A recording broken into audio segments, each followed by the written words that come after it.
નમસ્કાર વિદ્યાર્થી મિત્રો, કેમ છો? મજામાં ને? ચાલો આવે છેલ્લો ટોપિક આપણો.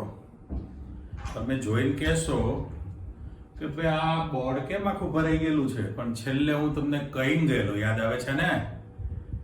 કે ટેક્સ્ટ બુકની અંદર એમ માની લો ને કે આગળ પાછળ એક પેજ જે છે એ ટિંચર આયોડિન જેવું છે. એમાંથી લાઈન ટુ લાઈન લખી વાંચીને તૈયાર કરવાનું જ છે કમ્પલસરી, કારણ કે એમાંથી એમસીક્યુ, શોર્ટ ક્વેશ્ચન, એટલે શોર્ટ કે 2 માર્કના પ્રશ્ન તરીકે તમને જે પૂછવાનું છે આ પેજમાંથી પેપરમાં હોય ને હોય જ. કરેક્ટ? એટલે ફાયદા પણ છે એની અંદર. ફાયદો એ ટાઈપનો કે જે આની પહેલાનો સિલેબસ હતો એમાં તો દરેકની બનાવટના સમીકરણ પણ હતા, એટલે સમીકરણો તૈયાર કરવાના હતા.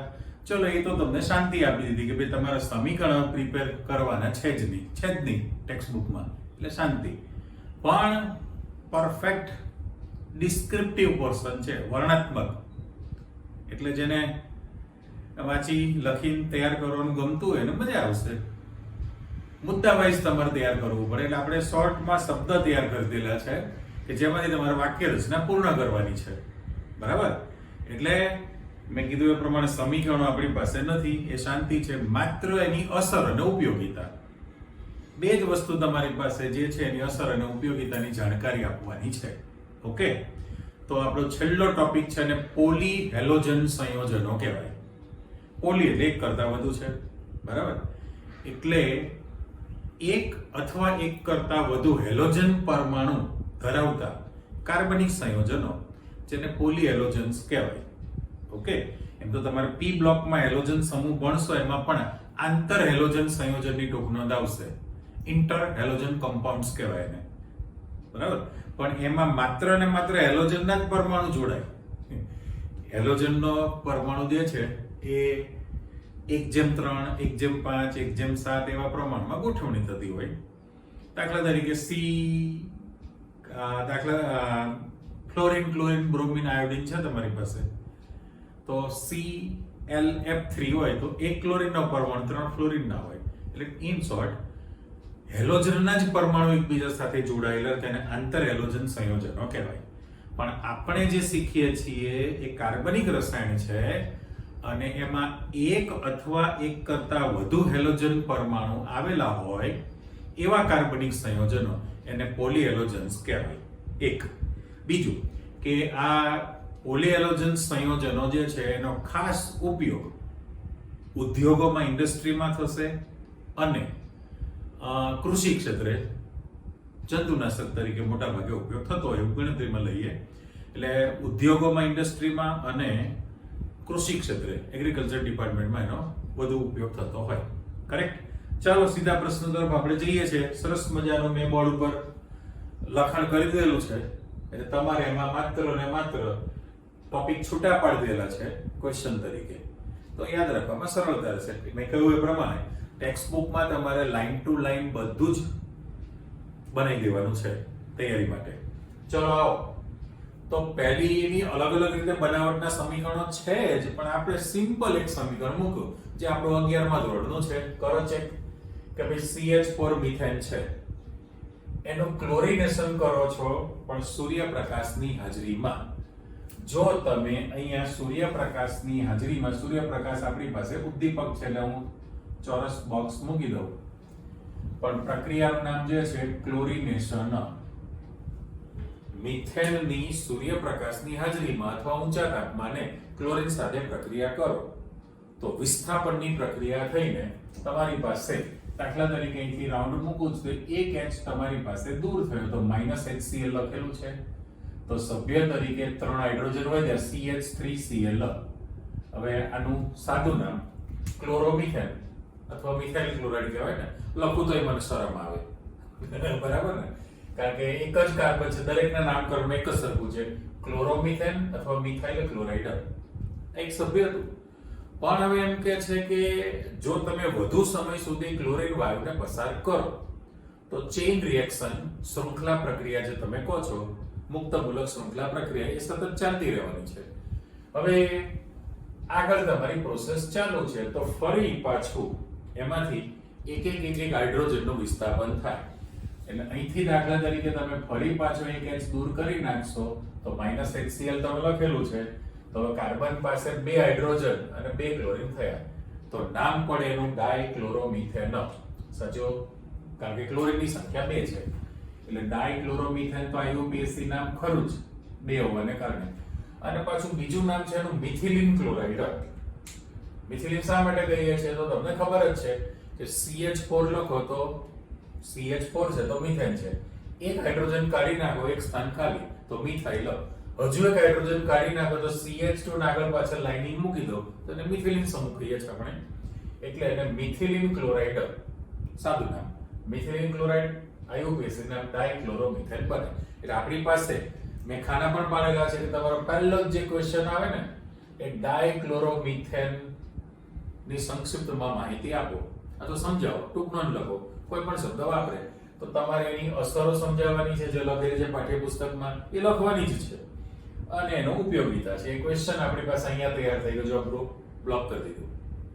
તો પહેલા સમીકરણમાં જાઓ કે હજુ જો તમે પ્રોસેસ આગળ ચાલુ રાખશો તો ફરી પાછો અહીંથી એક H દૂર થશે. આ એક H દૂર થયેલે -HCl કરી દો તો હવે તમારી પાસે CHCl3 થયું. તો નામ એનું ટ્રાયક્લોરોમિથેન છે, કાર્બન એક જ ટ્રાયક્લોરોમિથેન, પણ એનું બીજું નામ તમને ક્લોરોફોર્મ ખબર છે.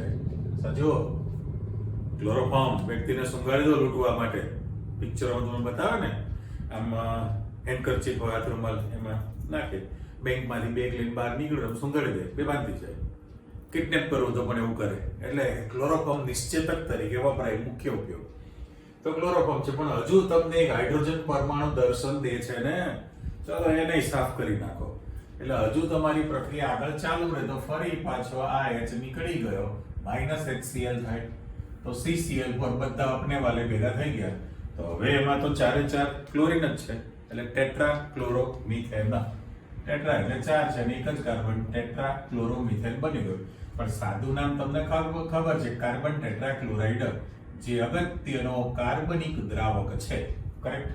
એટલે દરેકના આપણે IUPAC નામ અને સાદા નામ તમને આપી દીધા. એટલે સરવાળે જે કંઈ તમારે પદાર્થ મળ્યા છે સંયોજનો, એ આ એક જ પ્રક્રિયાથી કે ભાઈ મિથેનનો સૂર્યપ્રકાશની હાજરીમાં ક્લોરિનેશનની શૃંખલા પ્રક્રિયા કરો તો લાઈનસર બધા સભ્યો તમારી પાસે તૈયાર થઈ ગયા. ત્રણે ત્રણ પ્રશ્નો, એકચ્યુઅલી તમારી પાસે 6 પ્રશ્નો શીખવા છે, 2 માર્કના 6 પ્રશ્નો, પણ અત્યારે પહેલું જુઓ કે ભાઈ ડાયક્લોરોમિથેનનો ટુકડો આવી ગયો. ઓકે, અહીંયા ટ્રાયક્લોરોમિથેન ક્લોરોફોર્મની ચર્ચા આવી ગઈ અને ટેટ્રાક્લોરોમિથેન છે કાર્બન ટેટ્રાક્લોરાઇડ એની ચર્ચા. આ ત્રણે નિપજો બની. હવેના જે 3 પ્રશ્નો છે એ અલગ, એને આને સમીકરણ સાથે લેવા દેવા નથી, પણ પોલીહેલોજન તો કહેવાય છે.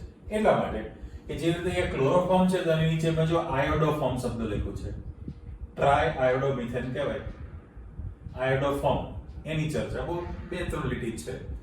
અહીંયા ફ્રિયોન્સ જે 11 માંથી તમે શીખતા આવો છો અને મુશ્કેલીના બધા કારણો સમજાવો છો. અને છેલ્લું તમારી પાસે DDT, એનું બંધારણ, નામ, સાદું નામ, IUPAC નામ અને એની અસરો, એના વિશેની ચર્ચા. એટલે આ 3 પ્રશ્નો તમારા પાછા સ્વતંત્ર થયા કહેવાય.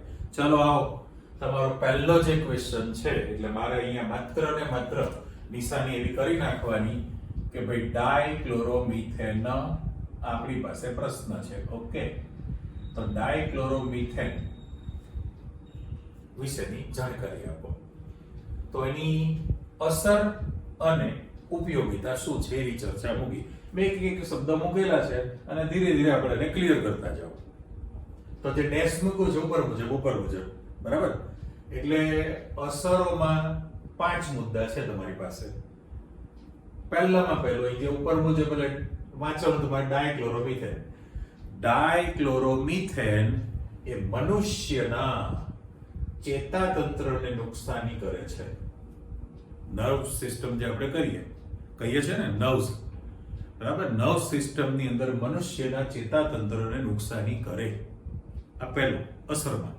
બીજું કે જો એનું હવામાં, શબ્દ જોઈ લેજો, હવાની અંદર થોડા પ્રમાણમાં, હું બોક્સ કરતો જાઉં છું એ શબ્દને તમારે ક્લિયર કરવાના છે, કે જો હવામાં થોડા પ્રમાણમાં પણ એનું હાજરી હોય તો એના કારણે શ્રવણ શબ્દ લખ્યો છે. શ્રવણ એટલે પેલો નહીં, હા કાવડ લઈ જતું હતું માતા પિતાને જાત્રા કરવા માટે, એ નહીં. શ્રવણ એટલે સાંભળવા માટેની ક્ષમતા, બરાબર. અને દ્રશ્ય, કરેક્ટ. તો એને દ્રશ્ય શ્રાવ્ય, દ્રશ્ય અને શ્રાવ્ય પ્રોગ્રામ એવું લખેલું હોય છે સાબરમતી આશ્રમ.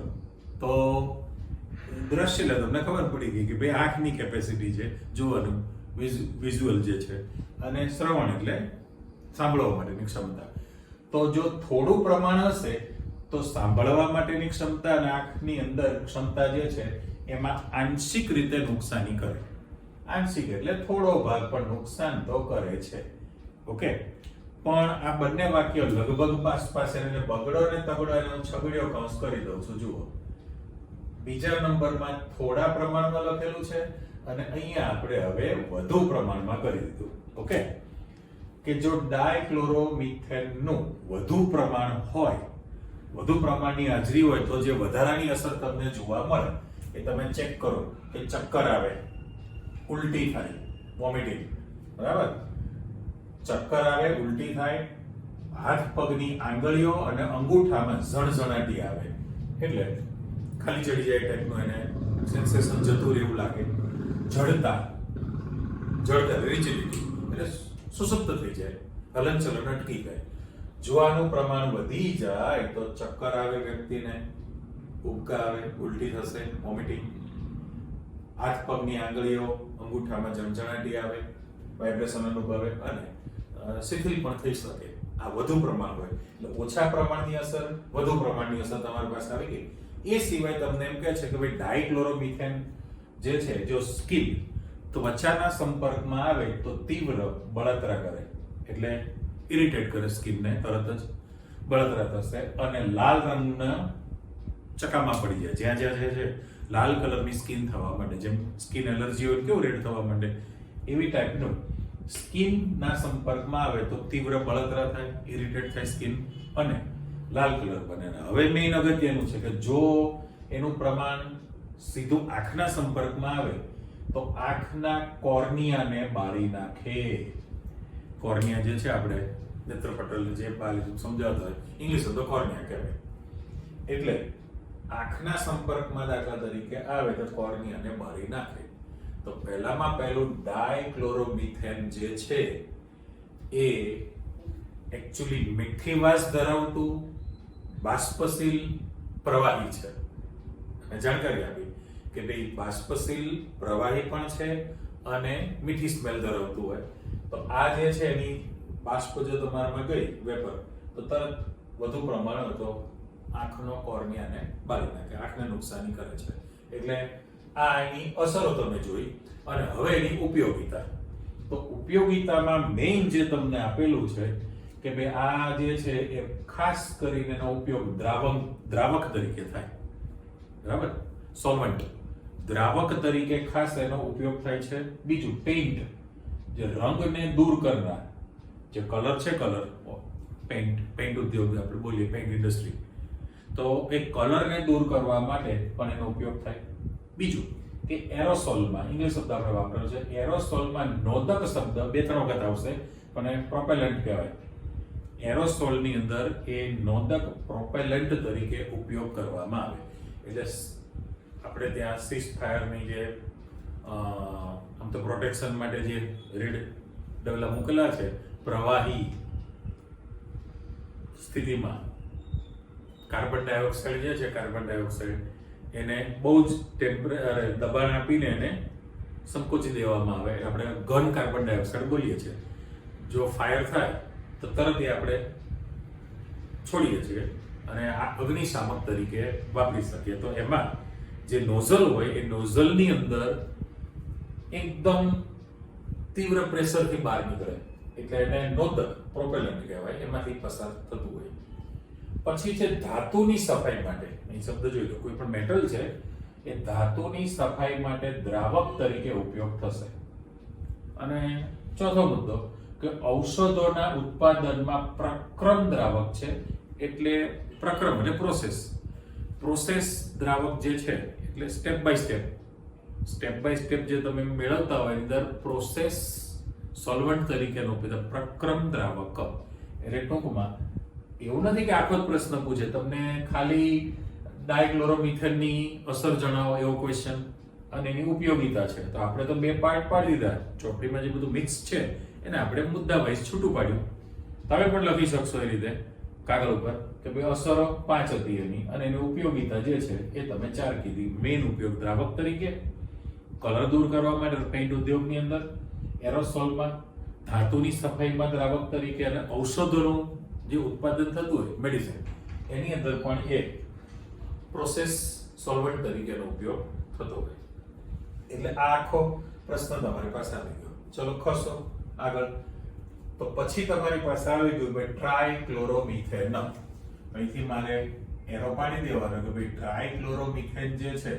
અથવા એનું નામ ક્લોરોફોર્મ સૂત્ર CHCl3 એની અસર અને ઉપયોગિતા તો ફરીથી પાછું કરો ચેક કે પહેલામાં પહેલું કે ક્લોરોફોર્મ જે છે તો ટ્રાયક્લોરોમિથેન એ ટ્રાયક્લોરોમિથેનની બાષ્પ શ્વાસમાં જો જાય તો ચેતાતંત્રને નિર્બળ બનાવે નર્વસ સિસ્ટમને તરત જ અસર કરવાનું છે એટલે ક્લોરોફોર્મની બાષ્પ જો શ્વાસમાં જાય તો ચેતાતંત્રને નિર્બળ બનાવે એક બીજું કે તમને આંકડો આપેલો છે કે 900 ભાગ પ્રતિ 10 લાખ હવાના ઓછા સમય માટે એટલે હવા જે છે એમાં 10 લાખ હોય 10 લાખ એનો 900મો ભાગ થયો એટલે 900 ભાગ પ્રતિ 10 લાખ હવાની અંદર જો ઓછા પ્રમાણમાં અને ઓછા સમય માટે પણ જો એની હાજરી આવી જાય તો એ શબ્દ મૂકો છે કે ઓછા સમય માટે તો વ્યક્તિને ચક્કર આવે થાક અનુભવે માથાનો દુખાવો થાય હેડેક થાય એની અંદર એટલે મેં શબ્દ મૂકો છે કે ઓછા સમય માટે ઓકે 10 લાખ એટલે પ્રતિ 10 લાખ 900 ભાગ જો ક્લોરોફોર્મનો હાજરી હોય તો તરત જ આ એની બોડી પર અસર થવા માંડે એને ચક્કર આવે થાક અનુભવે માથાનો દુખાવો થાય અને હેડેક આવી શકે પણ જો અહીંયા લાંબા સમય સુધી જે શબ્દ આપણે બ્લોક કરીએ કે લાંબા સમય સુધી જો એની હાજરી હોય તો એ ખાસ કરીને જો યકૃત લીવર જેને કહીએ અને કિડની ઇંગ્લિશ ઉચ્ચાર ગુજરાતી કેટલી બોલીએ છીએ આપણે એટલે લીવર અને કિડનીને નુકસાની કરશે વધુ પ્રમાણમાં જો હાજરી હોય લાંબા સમય સુધી એની તો તરત જ લીવર અને કિડનીને નુકસાની કરે ત્યાર પછી કે ક્લોરોફોર્મ જે લિક્વિડ ફોર્મમાં છે ક્લોરોફોર્મ પ્રવાહી સ્થિતિમાં અને મંદ હોય દાખલા તરીકે તમે વારંવાર એનો ઉપયોગ કરવાનો આવતો હોય એ પ્રવાહીની અંદર તો લખ્યું છે કે સ્કિન પર ઘા પડે એટલે એના પર ચીરા પડી જાય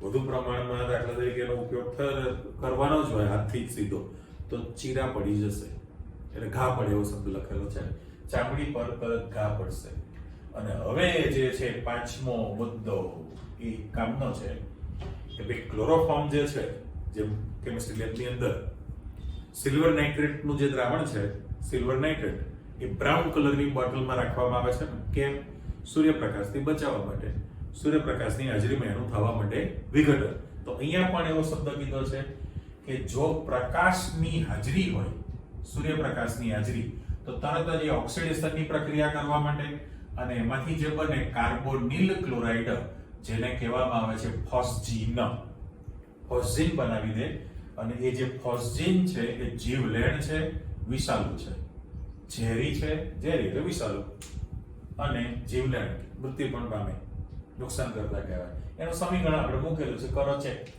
કે ભાઈ એની બનાવટ કેવી રીતે થતી હોય તો કે કાર્બન ટેટ્રાક્લોરાઇડ CCl4 છે એની તમે HCl સાથે પ્રક્રિયા કરો તો કાર્બોનિલ CO સમૂહ છે કાર્બોનિલ ક્લોરાઇડ COCl2 થઈ ગયું કાર્બન સાથે દ્વિબંધમાં ઓક્સિજન છે અને એક સંયોજકતામાં ક્લોરીન આવી ગયો પ્લસ બને HCl છે જો તમારે અહીંયા સંતુલન કરવું હોય તો સંતુલન કરવા માટે કરી નાખો શું બનશે તો CCl4 HCl છે તો COCl2 પ્લસ HCl તમે કરજો પણ હવે HCl બનાવો તો આ સાચું હોય અહીંયા આગળ શું મૂકવું પડે કે જો તમે અહીંયા H2O રાખો પાણી સાથેની પ્રક્રિયા તો તમારો ઓક્સિજન આવ્યો ને, તો જોઈ લો CO Cl2 અને વત્તા HCl છે, પણ અહીંયા આગળ હાઇડ્રોજનની સંખ્યા 2 છે એટલે 2 મૂકી દઉં.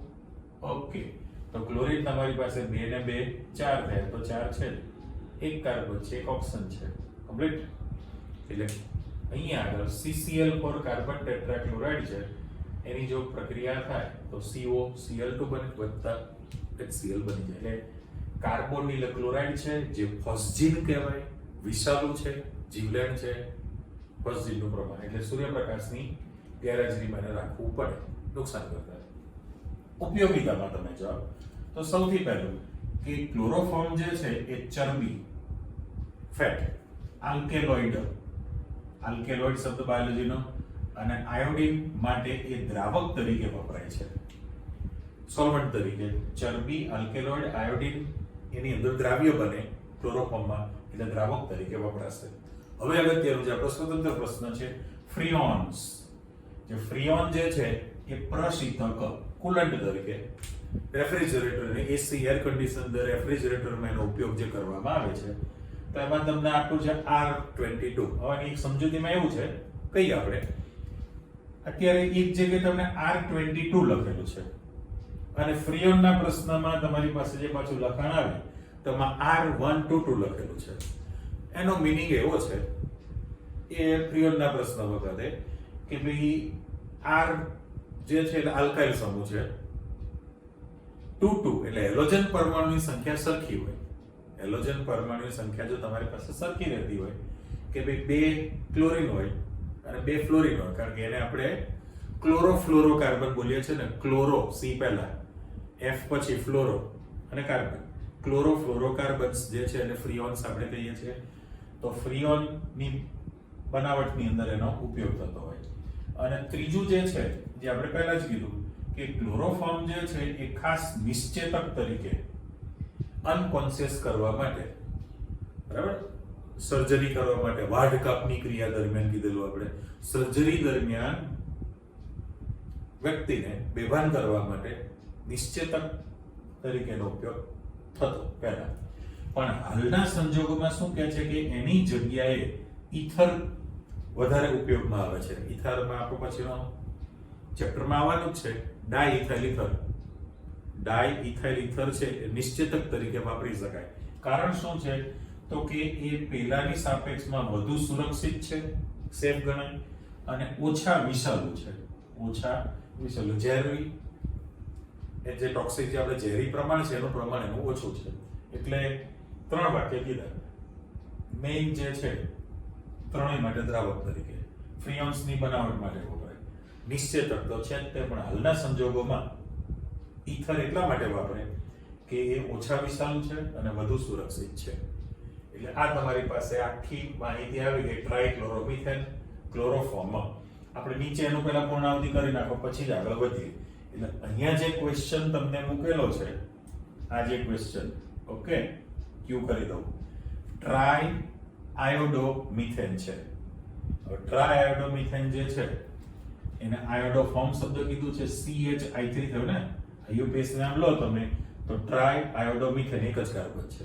અહીંયા જેવી રીતે તમે ટ્રાયક્લોરોમિથેન કહો છો, ટ્રાયક્લોરોમિથેન, અહીં ટ્રાય આયોડોમિથેન છે.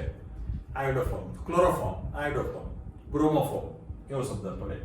હવે એમાં વસ્તુ એની છે, આપણે સાથે એટલા માટે એને પૂરું કરીએ છીએ કે ભાઈ શરૂઆતના સંજોગોમાં એ જીવાણુનાશી એટલે એન્ટિસેપ્ટિક તરીકે વાપરતા.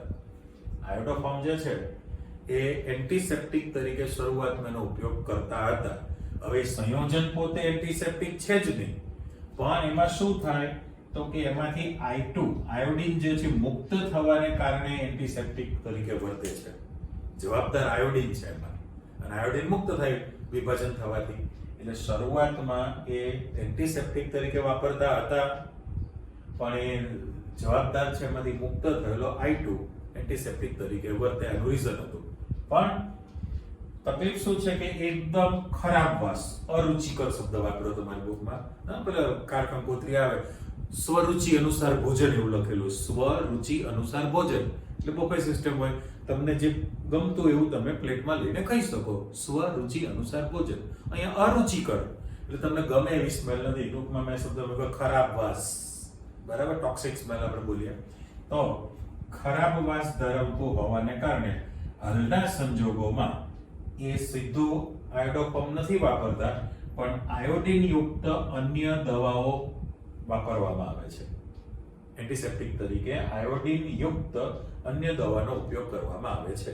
એટલે બંનેમાં તમારી પાસે ક્લોરોફોર્મની ચર્ચા આવી ગઈ, એ રીતે આયોડોફોર્મ પણ તૈયાર થાય છે. રેડી? ચલો વધુ આગળ. એના પછી તો જો સરસ મજાના ગાંધી બાપુના અક્ષર દેખાશે હવે, કારણ કે વિદ્યાર્થી લખેલું છે. આ જે લખાણ છે વિદ્યાર્થીના અક્ષર છે, કેવા સરસ મજાના છે. હવે છેલ્લો શબ્દ તમારી પાસે ટેટ્રાક્લોરોમિથેન અથવા કાર્બન ટેટ્રાક્લોરાઇડ આપણે બોલીએ છીએ ને, તો આપણી પાસે જે પ્રશ્ન છે, ખાલી અમે એરો મૂકી દઉં એટલે તમારે દરેક જગ્યાએ તમને અંદાજ આવી ગયો કે ભાઈ ટેટ્રાક્લોરોમિથેન, કાર્બન ટેટ્રાક્લોરાઇડ. ભાઈ અગત્યનો કાર્બનિક દ્રાવક તો છે જ, બિનધ્રુવીય દ્રાવક, અધ્રુવીય દ્રાવક ગણાય. હવે એની અસરોમાં તમે જાઓ તો સૌથી પહેલું લખ્યું છે કે ભાઈ કાર્બન ટેટ્રાક્લોરાઇડના સંપર્કથી મનુષ્યમાં યકૃતનું કેન્સર થાય. યકૃત એટલે લીવર જે છે, લીવરનું કેન્સર થઈ શકે એની પ્રમાણની હાજરીને કારણે. બીજું કે કાર્બન ટેટ્રાક્લોરાઇડને કારણે તો કોમન છે, ચક્કર આવે, ઉબકા આવે, ઉલટી થાય, માથું હલકું લાગે અને ચેતાકોષ જે છે એની અંદર કાયમી પરમેનન્ટ તમારી પાસે એરર, ક્ષતિ ઉત્પન્ન થાય. આ બધા વિશેષણ તરીકે લખેલા છે. એક આંખો બંધ કરીને તમે લખી નાખો, બધા માટે સાચું જ છે. શું? તો કે ચક્કર આવે, જરા સા ઝૂમ લો મેં, બરાબર?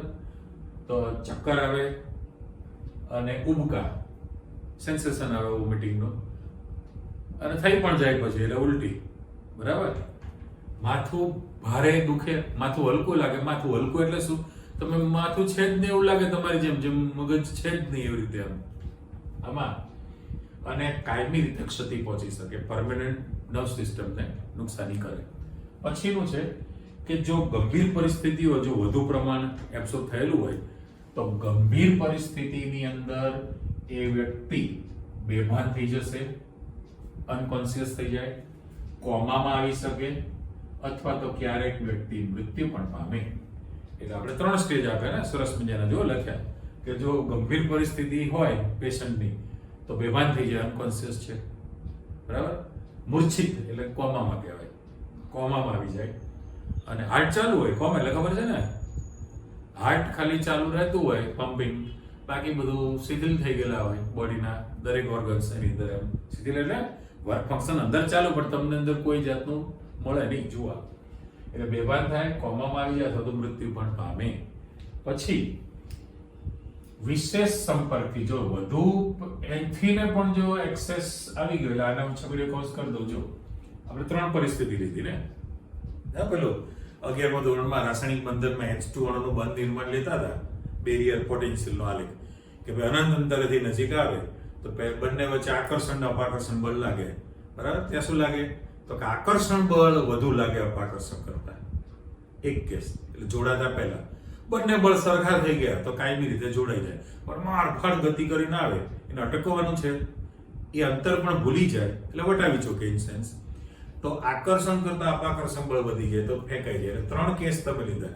જો અહીંયા કે જો ઓછું પ્રમાણ હશે, સામાન્ય સંજોગોમાં જો માત્રા હોય તો આ પહેલી અસર તૈયાર થઈ.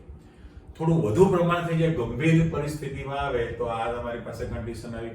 અને વિશેષ સંપર્કમાં એક્સેસ જો વધુ જથ્થો આવી જાય તો હૃદયના ધબકારા અનિયમિત થઈ જશે. હાર્ટબીટ જે છે અનિયમિત, પેલા આઈસીયુમાં દાખલ કરવાનું જેમ પેલો આવે ને પિક્ચરમાં પણ બતાવે, પછી સીધી લાઈન થઈ જાય, ટ્રુ મ્યુઝિક વાગી જાય, સીધી લાઈન થઈ ગઈ એટલે વાર્તા પૂરી, જય હિન્દ એમ. એટલે આમાં હૃદયના ધબકારા અનિયમિત થશે, અથવા તો હાર્ટ બંધ થઈ જાય, હાર્ટ ફેલ બની જાય, ફેલ થઈ જશે. તો નુકસાન કરતા છે, ઝેરી તો ગણાય બધું. અને આંખના સંપર્કમાં આવે તો એ બળતરા ઉત્પન્ન કરશે, બરોબર? અને હવે તમારી પાસે 5મો મુદ્દો આવી ગયો. 6થો જે મુદ્દો છે એ વસ્તુ એની છે કે હવામાં જો કાર્બન ટેટ્રાક્લોરાઇડ મુક્ત થાય એટમોસ્ફિયરમાં, હવામાં, તો ઓઝોન સ્તરનું ક્ષયન કરે, ડેપ્લેશન ઓફ ઓઝોન કહેવાય. પ્રદૂષણ પર્યાવરણ ચેપ્ટરમાં તમે શીખી લીધેલું છે, બરાબર, કે ભાઈ પૃથ્વીની આસપાસ જે વાતાવરણ છે, વાતાવરણની અંદર ઓઝોન વાયુ, ઓઝોન લેયર અને સૂર્યપ્રકાશમાંથી જે પારજાંબલી કિરણો આવે છે એ ઓઝોન લેયરના કારણે અટકી જાય, પહોંચતા નથી. એટલે જે હ્યુમન બોડીને જે નુકસાની થતી અટકે છે. એટલે અહીંયા જો એ ક્ષયન કરે, ઓઝોન સ્તરમાં ગાબડા પડે, તૂટી જાય, ડેપ્લેશન ઓફ ઓઝોન બોલીએ છીએ આપણે. એટલે જો હવામાં, એટમોસ્ફિયરમાં આ જો વાયુ મુક્ત થાય તો ઓઝોન સ્તરનું ક્ષયન, ડેપ્લેશન ઓફ ઓઝોન મેં કીધું, અને એના કારણે ઓઝોનનું વિખંડન થઈ ગયું કહેવાય ને. અને એ તરત જ વ્યક્તિઓ એટલે બોડી જે છે, મનુષ્ય, સૂર્યપ્રકાશના સંપર્કમાં આવી જશે, કારણ કે અટકે નહીં સૂર્યપ્રકાશ, પારજાંબલી કિરણો, અને એના કારણે ચામડીનું કેન્સર, સ્કિન કેન્સર, આંખના રોગો જે થાય, વિકાર, અને પ્રતિરક્ષા તંત્ર, ઇમ્યુનિટી કે ઇમ્યુનિટી એટલે ઇમ્યુન સિસ્ટમ કહેવાય. ઇમ્યુન સિસ્ટમમાં ડિસ્ટર્બન્સ ઉત્પન્ન, ભંગાણ એટલે એમાં ખલેલ થાય, નુકસાની કરે. એટલે ટૂંકમાં જો ઓઝોન સ્તર તૂટી જાય તો સૂર્યપ્રકાશમાંથી પારજાંબલી કિરણો સીધા પૃથ્વી પર આવવાના છે, અને હ્યુમન બોડી પર તરત જ જે છે ચામડી, સ્કિનનું કેન્સર થાય, આંખના રોગો જે છે, આઈસાઇટ ઉપર અસર થાય, વિકાર એટલે અલગ અલગ પ્રકારનું જે છે ડિસીઝ થવા માંડે, અને ઇમ્યુન સિસ્ટમ જે છે એ ડિસ્ટર્બ થઈ શકે. આ એની અસર કીધી. ઉપયોગિતા શું છે? તો કે ઉપયોગિતામાં પ્રશીતક બનાવવા માટે એટલે આપણે ફ્રીઓન્સ બનાવવું છે ને, તો ફ્રીઓન્સ બનાવવા માટે કાર્બન ટેટ્રાક્લોરાઇડમાંથી બનશે ફ્રીઓન્સ, કે જે રેફ્રિજરેટરમાં, એર કન્ડિશનમાં શીતક તરીકે વાપરીએ છીએ. એટલે પ્રશીતક બનાવવામાં, અને હમણાં જ કીધું વાયુ વિલય પાત્રમાં નોંધક, પ્રોપેલન્ટ તરીકે ઉપયોગ થાય. અને આ આવી ગયું જે ક્લોરોફ્લોરોકાર્બન, CFC, ક્લોરોફ્લોરોકાર્બન સંયોજનોની બનાવટમાં વપરાય, અને અન્ય કેમિકલ્સ જે બનાવવામાં પણ એ કાર્બન ટેટ્રાક્લોરાઇડ વાપરી શકાય. પછી છે ઔષધોના ઉત્પાદનમાં એ દ્રાવક તરીકે વપરાય, સોલ્વન્ટ છે. ઔષધો જે છે એના ઉત્પાદનમાં એ દ્રાવક તરીકે, કારણ કે બિનધ્રુવીય દ્રાવક કીધું ને, કાર્બનિક દ્રાવક છે, અગત્યનો કાર્બનિક દ્રાવક છે.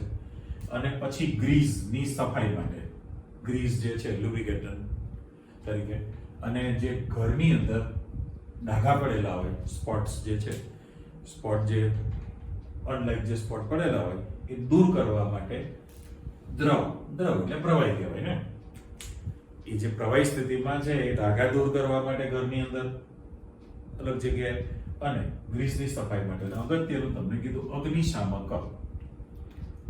અગ્નિશામક તરીકે કાર્બન ટેટ્રાક્લોરાઇડ નો ઉપયોગ થાય, બરાબર, CCl4, જે આની અંદર આપણે ચર્ચા કરી.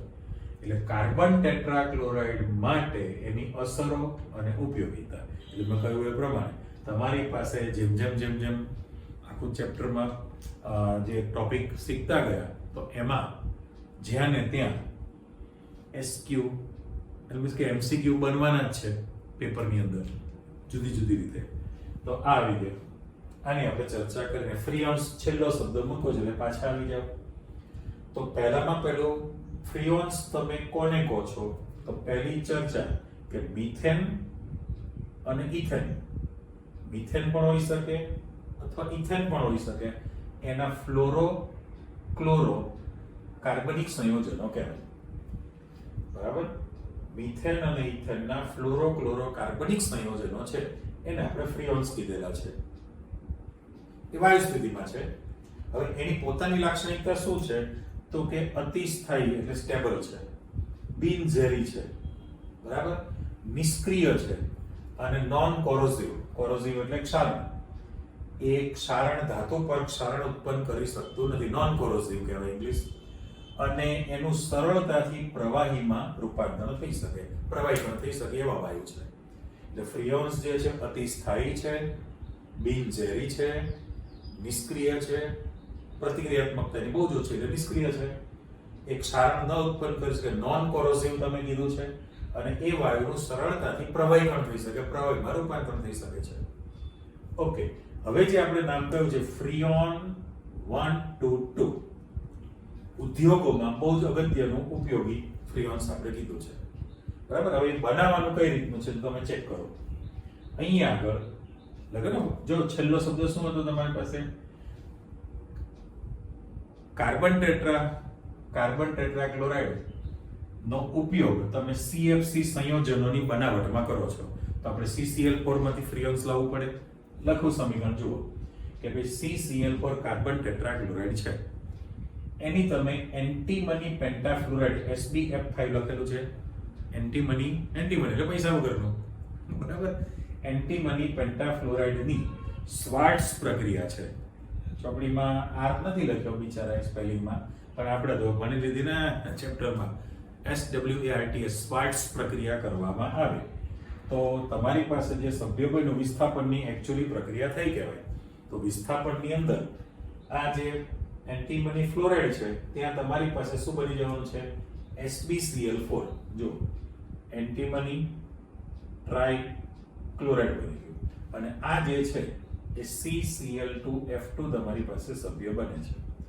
હવે આમ સંતુલન કરવું હોય તો તગડો છે એટલે એકી બેકી સંખ્યા, તો 3 દુ 6 ને 2 8 કર્યા, ફરીથી 3 દુ 6 ને 2 8 ક્લોરીન છે.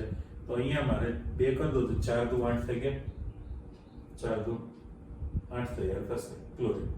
અને ફ્લોરીનની સંખ્યા અહીં પાછા એન્ટીમની 2 થયા ને, એન્ટીમનીની કિંમત 2 છે એટલે 2 મૂકી દો તો ફ્લોરીન તમારી પાસે 5 દુ 10 થાય. તો અહીંયા પાછા કાર્બનની સંખ્યા કેટલી છે? 2. એટલે કાર્બન અહીંયા જો 2 મૂકું તો તમારી પાસે ફ્લોરીન 2 દુ 4 થાય, 2 દુ 4.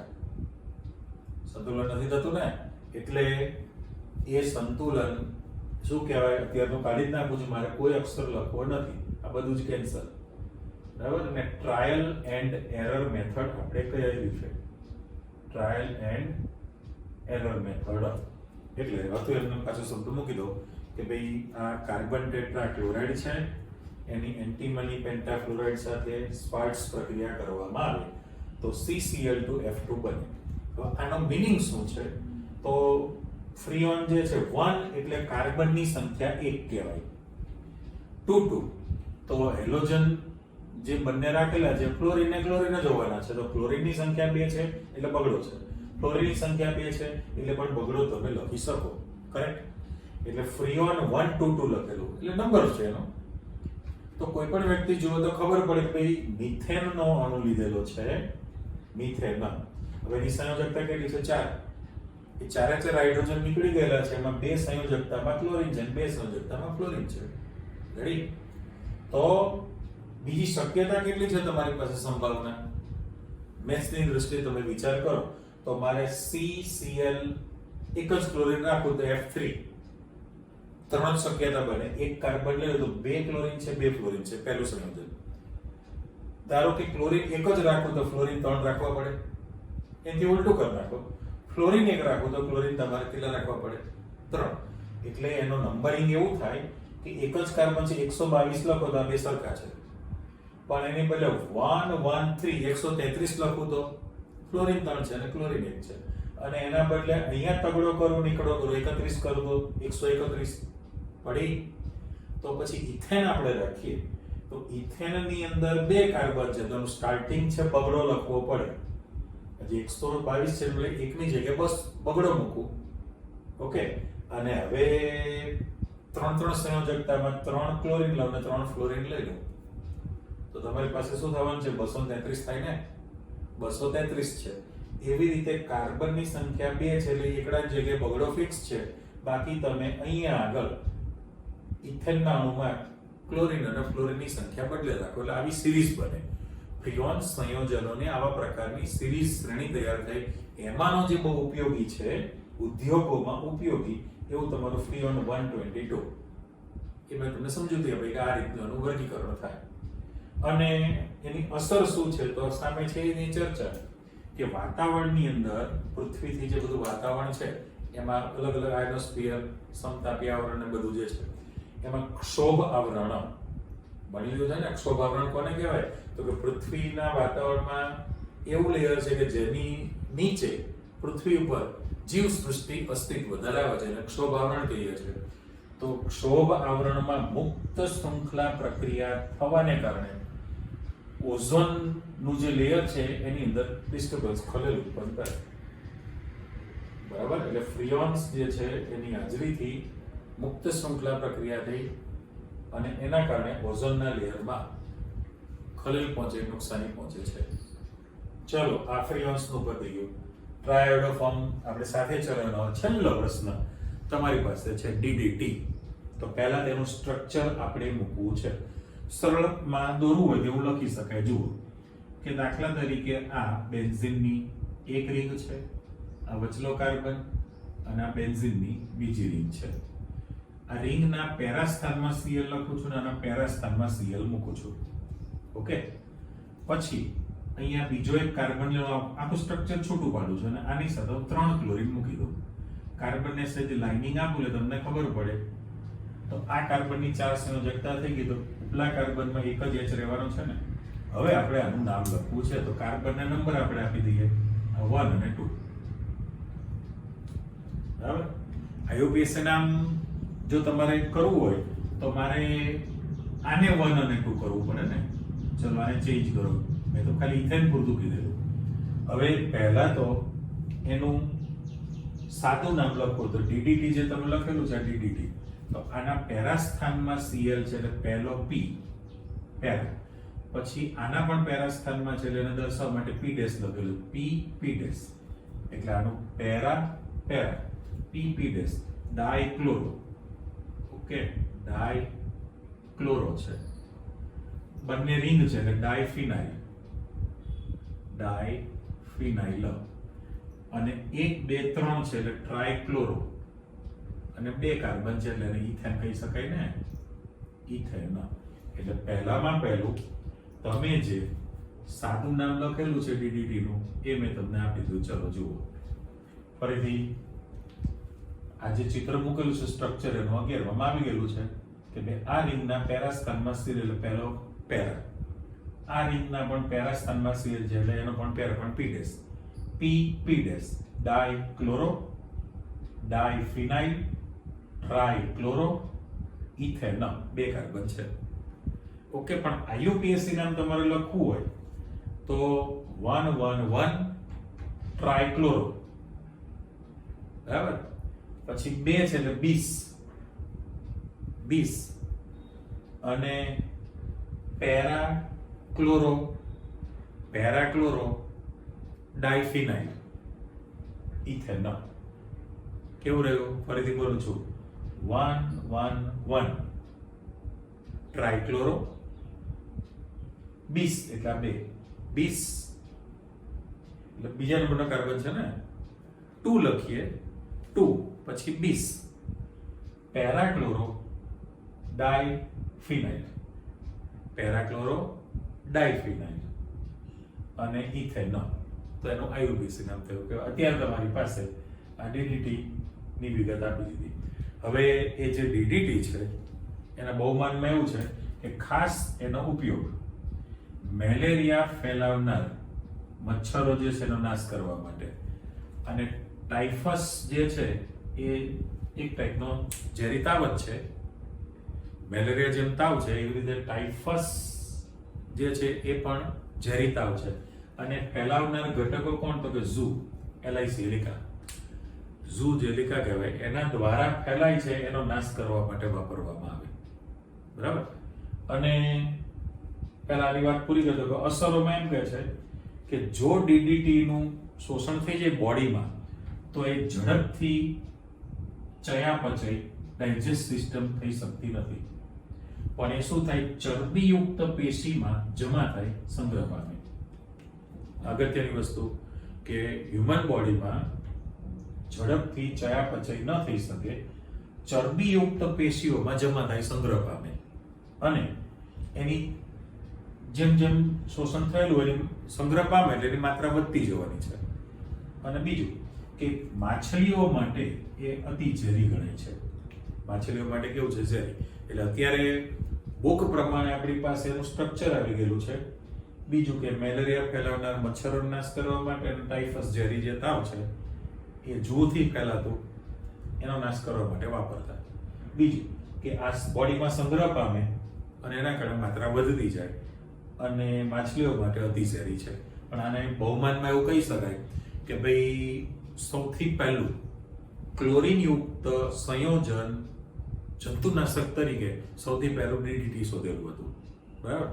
પણ એની જે જંતુનાશક જે ઉપયોગિતા છે એની શોધ પાછી મોડી થયેલી હતી. એટલે શોધ બહુમાનમાં આપણે કીધું ભાઈ એ છે જંતુનાશક તરીકે પહેલું સંયોજન છે, પણ જંતુનાશક તરીકે ઉપયોગી છે એવી શોધ પછીથી થયેલી હતી એની અંદર.